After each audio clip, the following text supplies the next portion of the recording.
Well, the start of the college football season is many months away, but that doesn't mean it's too early to look at what games could potentially make teams slip up in a game that they're not really supposed to. We're looking at the biggest trap games of the 2022 Pac-12 football schedule coming up this fall. Plus, Drake Jackson is next in our lineup of Pac-12 NFL prospects, all coming up today. Let's go.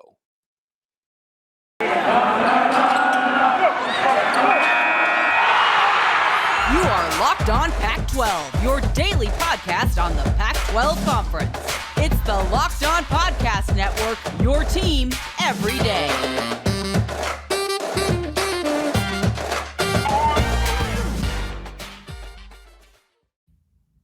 Welcome in, everybody, to another episode of Locked On Pac-12. Spencer McLaughlin, Cindy Robinson with you to give you everything you need to know about the Conference of Champions. Thank you for making this your first listen or your first view every day. It's part of the Locked On Podcast Network. Like and subscribe wherever you are listening to and or watching the show if you have not already. And we're talking trap games today, Cindy, because there are quite a number of them on these Pac-12 football schedules. And, it seems like the season is a long ways away, and it may very well be, but I just have this sneaky feeling that we're going to look up before we know it and be like, whoa, it's fall camp. Guys are reporting in August. And we're going to look up and say, boy, the schedule's like right around the corner. We're about to start. And so it's as good a time now, before perhaps some roster changes this summer to look at what games could cause teams to slip up this fall.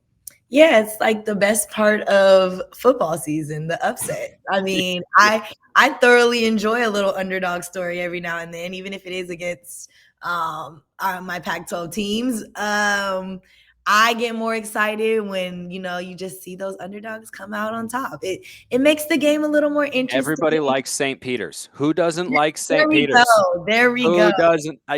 Who doesn't like St. Peter's? Come on. And it's no different in college football, where when you have a loss like the ones we're potentially talking about, it can majorly derail what was otherwise going to be a good season. So we won't go to the conference ones, but let's look at the non-conference games that you should have on your radar. So let's start with USC and the new head coach, Lincoln Riley. September 17th, they get the team that knocked off UCLA last year, very nearly beat Oregon in Fresno State. Now, they do have a new head coach because Kalen DeBoer is now up at Washington, but I think they've made it very clear, the Bulldogs, that they are not to be taken lightly. I think Oregon learned that very quickly last year when they were very nearly upset at home. It was at home that Fresno State took it to them. And then Fresno State went on the road to UCLA. Not as much of a home field advantage as the Ducks have, but they beat the Bruins straight up. And that dude, Jake Haener, that's a baller. Can we just make it clear that September 17th is going to be a rough day for the Pac-12 all across the board? Like, you either are going to come out on top like you're supposed to, or you're going to be going home crying and rethinking some things. And some of them coaches might have a little tough week after that. Fresno State is just one of those teams that, they're in a less competitive conference, but they are pretty much competitive with the Pac-12. Same as one of our other teams we're going to talk about a little later, BYU.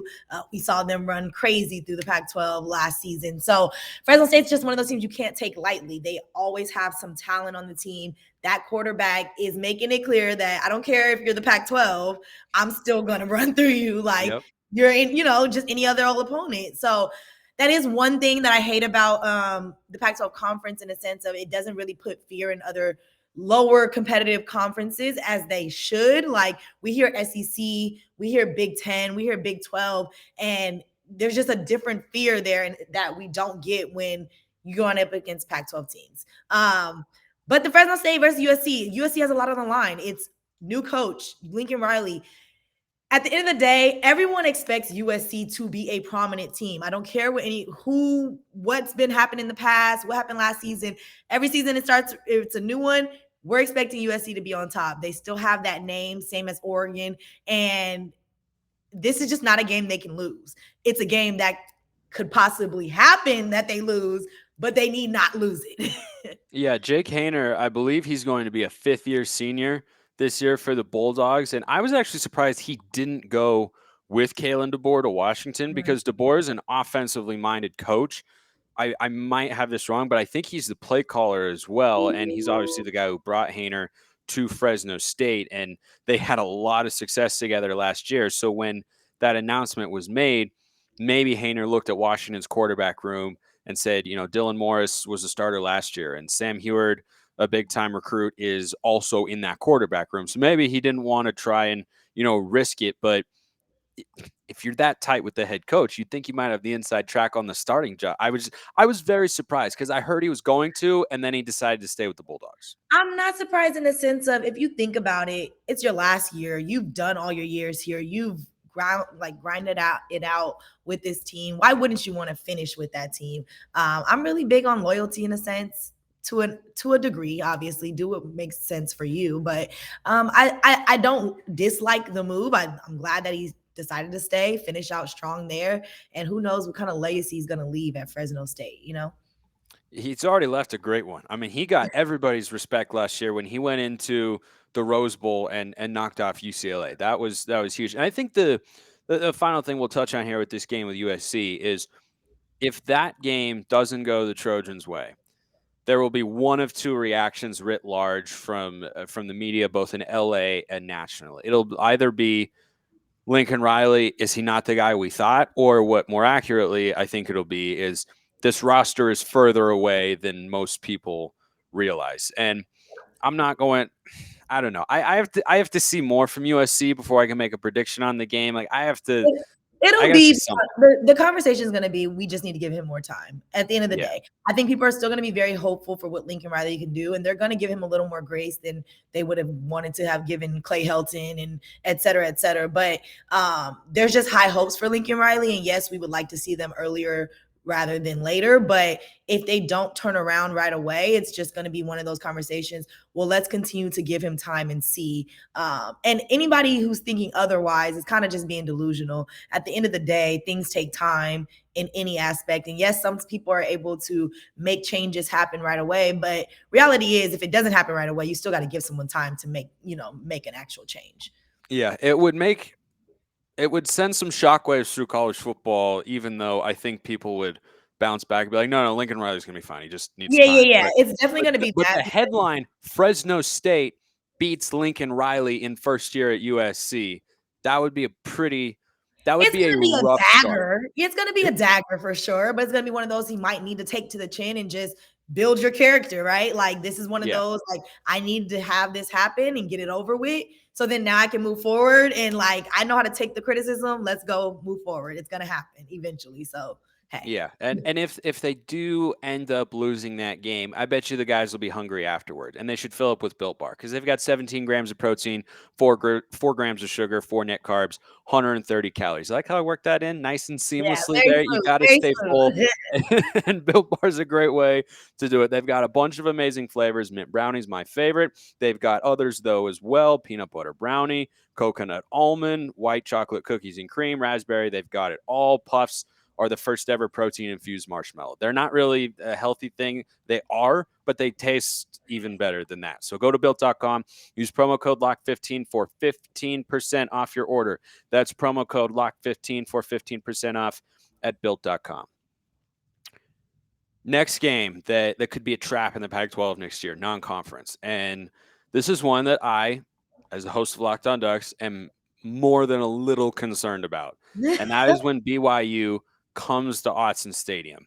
There's a good chance Oregon will already have a loss under its belt because they have to go down to Atlanta and play a neutral site game against Georgia. Okay. But it's like saying you're playing a neutral game against Oregon in Portland. Like, oh, they had to go so very, very far for that. And I'm sure they won't have a fan advantage at all. But anyway, so they have to go play Georgia. I expect them to lose that game in Dan Lanning's first ever game as a head coach against his former team, of course, where he just won national championship. But then they've got Eastern Washington, which is not a cupcake of an FCS opponent. That's a trap game in itself. It can be. Yes, it absolutely can be. We'll get to an FCS opponent later that will potentially trip up a Pac-12 team, but The Ducks then have to, on September 17th, same day as that Fresno State game, All of they these have to games that we're welcome. talking about are September 17th, FYI. Yeah, That's why I yeah, said that could be. It could be. It's either going to be a day where the Pac-12 conference looks and goes, "Okay, we dodged some bullets here," or it's going to be a day where we look back and go, "Boy, there was some carnage on yeah. that day," because they play BYU. Oregon does, and BYU is the 2021 Pac-12 South champions in the same way that UCF are the 2018 national champions, in that they beat everybody that would have been They required. might as well have been in the Pac-12 the way they played in the Pac-12 conference last season. Literally had probably more Pac-12 games than most of the Pac-12 teams during the pandemic. What we're looking at here with BYU is a team that, again, they're a more competitive team in the conference that they're actually in. Probably don't need to be in that conference, honestly.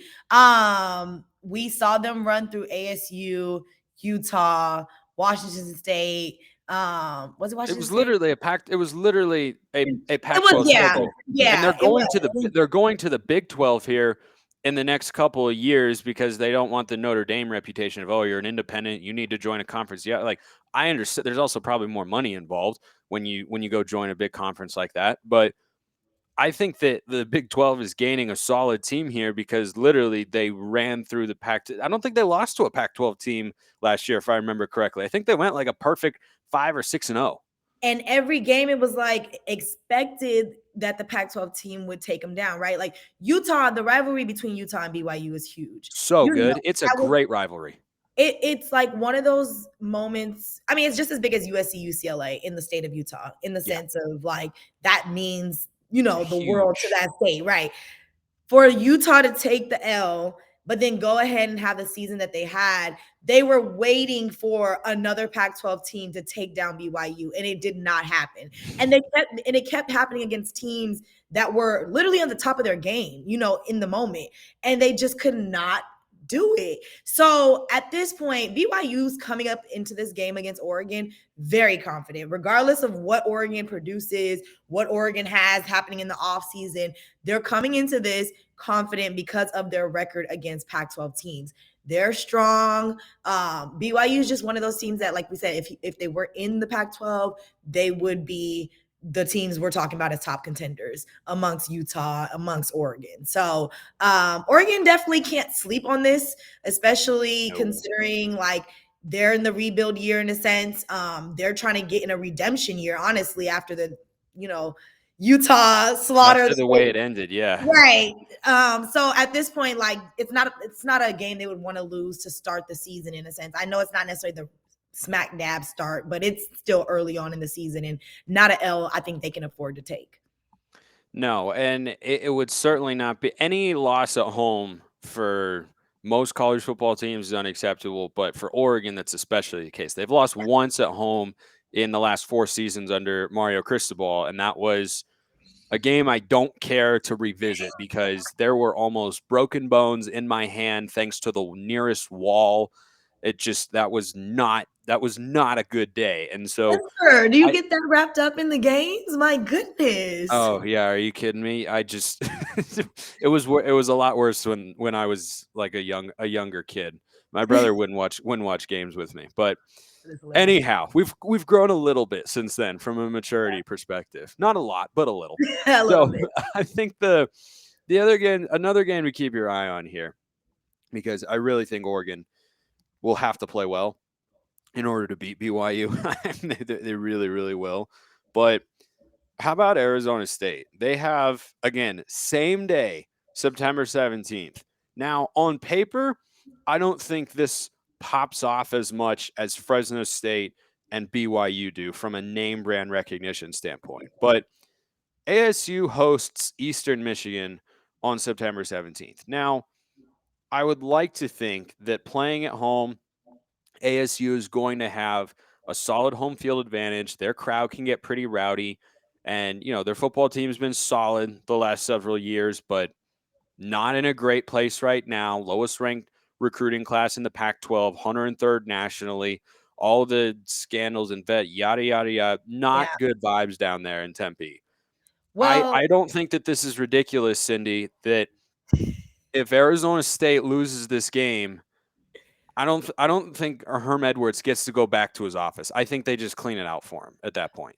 Well, this is something Richie and I kind of discussed. We did, in our opinion, say that Herm Edwards is on the hot seat right now. So I don't completely disagree with you. We saw what happened with Clay Helton last season as soon as the season started, and it made no sense. We would have just preferred them to have fired him in the offseason and allowed an actual coach to come in and get prepared to, really coach throughout the whole season instead of having an interim coach. I'm sure ASU wants to avoid that same fate because it just does not bode well with the team. It doesn't help with morale. And then you just can never really get into a groove of, even if you choose someone that's already on the team, coaching and know the players, it's still difficult to see them now in that head coaching space when you thought you were starting with a whole different head coach. To top things off, though, it's just not going to be a good time for the Sun Devils. They actually have the second game of their season is at Oklahoma State. And so that's a loss. Yes. And 2 weeks from that, then they have Utah coming to Tempe. Okay. So in between there is the game against Eastern Michigan. And this article that we read from 24/7 Sports literally makes a great point in saying that there's 2 ways this could go. If Arizona State loses to Oklahoma State, they'll be itching for the next big opportunity, right?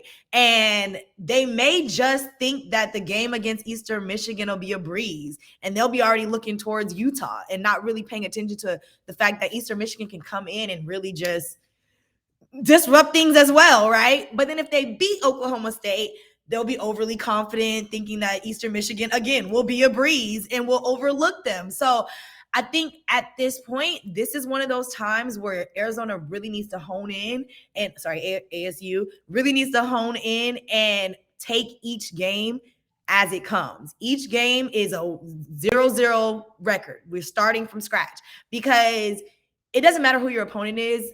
Football is at any given Sunday, and in this case, any given Saturday, okay? I would hope the Sun Devils go into this matchup as they're preparing for Oregon or Utah or whoever bigger opponent that they're going to face, because the moment you look at an opponent thinking they're just going to be too easy or whatever, that's when you usually slack. Yeah, and if they do end up getting rid of Herm Edwards at some point, they'd probably be out a little bit of money, but you won't be out any money if you use rockauto.com because you can save both time and money. They've been serving do-it-yourselfers for over 20 years. Their prices are reliably low for every customer. There's too many makes and models now. Your local chain auto parts store doesn't have everything you need, but Rock Auto does. Go to rockauto.com right now and see all the parts available for your car or truck. Right, Locked On in their How Did You Hear About Us box so they know we sent you. Amazing selection, reliably low prices, all the parts your car will ever need. rockauto.com. All right, the final 2 potential non-conference trap games in the Pac-12 this year. I'm going to go out on a limb and say this next one is actually not very concerning to me, and Oregon fans out there might want to crucify me for saying this, but I don't think Oregon State is going to have a problem with Montana State. The next FCS opponent we'll talk about when Arizona takes on the reigning national champs who beat Montana State, that could be a little bit more of an issue. But again, that magical day, September 17th, Oregon State hosts Montana State out of the Big Sky. They went all the way to the FCS National Championship game a season ago. I've just got some faith in Jonathan Smith here. I don't think Montana State is going to be able to score enough points to keep up with the Beavers, who had a pretty abysmal defense this past season, but they've changed defensive coordinators, and hopefully that'll allow them to be more successful on that side of the ball. The evidence, I think, is obviously non-existent right now, so we'll just have to wait and see. But offensively, Oregon State will score points. It's a matter of whether they can get stops, and I don't think the Bobcats can score with the Beavers at a rate sufficient to keep this one close. I have some indifferent feelings about it. So Oregon State is always that team, or at least in the last few seasons, that has been that team that upsets the most, like their upsets are the most ridiculous, like upsetting Oregon and upsetting USC, like games like that. You just don't see them coming. You think Oregon State's, you can kind of overlook them. They don't really shine, but they always find a way to like mix things up in the Pac-12. But they do end up falling short against teams that, like, after they're on a roll, you just expect them to like keep it going, and it comes to a disappointment. So while Oregon State started off last season and leading the offense and leading in rushing yards and touchdowns, I don't know. This could get kind of tricky. They are starting their season off with Boise State, Fresno State, and USC. And all those teams, easy to like, okay, we got to prepare for these. They're typically tough teams. We've already talked about Fresno State and what they bring. We know what USC is going to be coming. We'll have an idea of the energy USC is coming with. And then Boise State, they typically have a solid team year in and year out. And you could see them overlooking a Montana State. And then what happens? Montana State sneaks in there and ruins everything. Like, that is what happens. That is what happens. Especially to a team like Oregon State. That happens all the time. I see where you're coming from there. I think this is a different Oregon State team now. Okay, I think the Beaver teams of the last decade, yes, the 1-11 team that almost lost to Portland State, yeah, they'd be on upset alert here under Gary Anderson.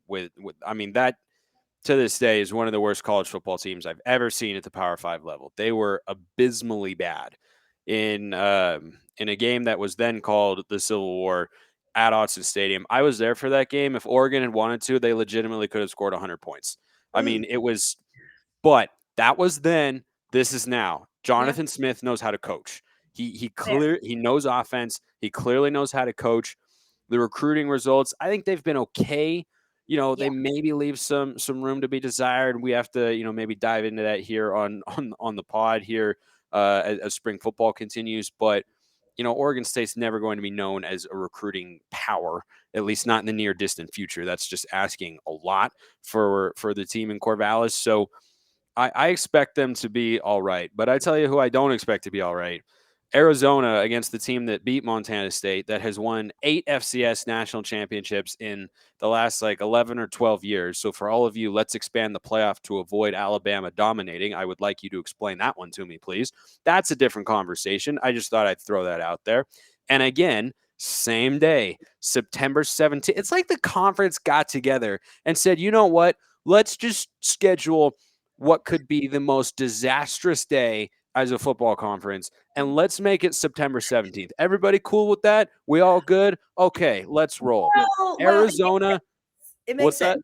It makes sense. I mean, it makes sense because that's the only way you can schedule non-conference games for all of you have to have at least 6 teams that would typically be facing each other that weekend, other out of but that's not the only weekend they're facing non-conference teams. So we'll see some other. No, but it just happens to be the weekend where you've got all these trap games in there. And there are some other quality non-conference opponents. Oregon plays Georgia. Washington plays Michigan State. Arizona State's going to play Oklahoma State. There are some good ones. Playing Mississippi State. I tell you what. Yeah, that's another good one too.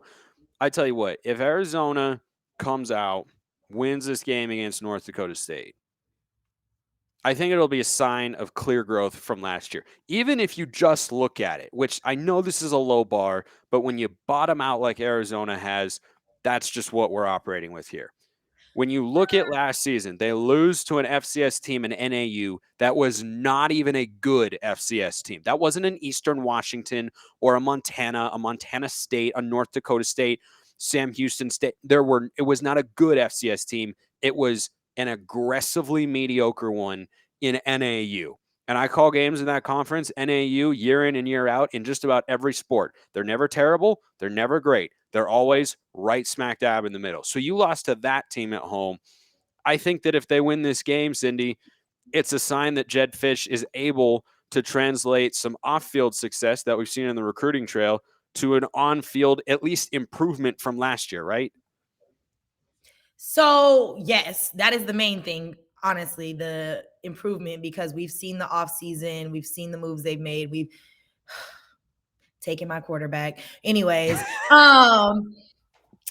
I'll say all that to say I expect major improvement from Arizona. So no, I don't even consider this game an option to lose. They face San Diego State and Mississippi State before even facing North Dakota State. Those games will be the real test of their improvement. And I mean that on a state of saying if they lose those games but play really well, I will be like, okay, this is the difference. Granted, Arizona played really well against a lot of teams they played last season. They just could not close them out. And that was the part, like that second half was always the terrible part of their game. But North Dakota State is like, it's not negotiable. You have to win this one. It's not even about improving. This is just like a matter of your reputation at this point. Because like you said, losing to NAU should have never happened, ever. And so North Dakota State is in that talks of NAU in my mind. So playing well against San Diego State and Mississippi State will have me being like, okay, I see improvement. Losing to North Dakota State will have me thinking you're back in that 111 mindset and y'all will never get out of it. You can't tell me differently. Yeah, it was. I mean, it's not an easy non-conference schedule. I mean, it's probably the second or third toughest. It's Oregon's definitely the team with the hardest non-conference schedule.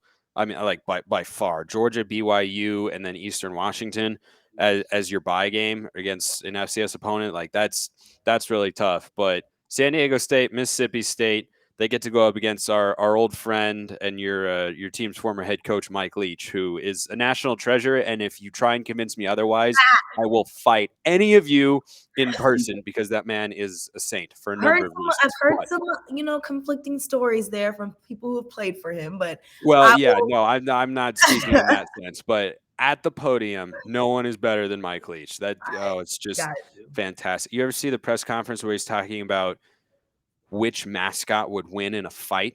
Yes. He's like, well, a cougar might do pretty well, but you have a golden bear against a Trojan. I think the bear, and he's taking it so seriously, and it's amazing.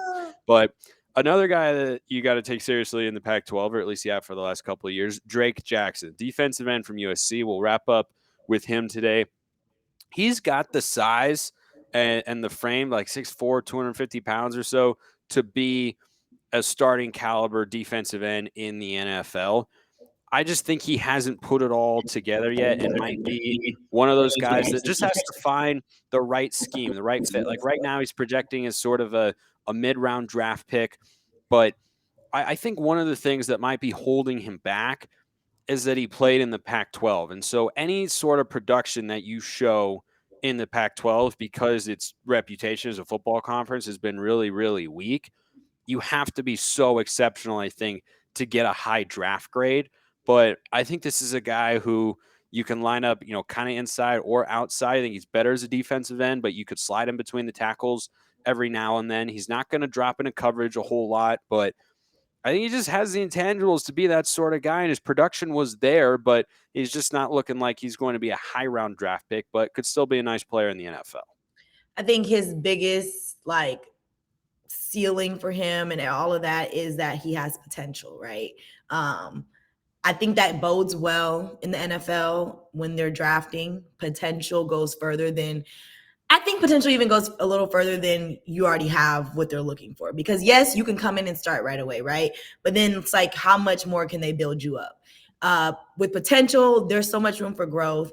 I think, too, with him – there's room to decide where he actually plays. You know what I mean? Like you just mentioned in multiple different positions where you could see him play. And that allows the versatility for a team to pick him up and be like, well, we can plug you here. Or if something happens, we can plug you here. And we all know how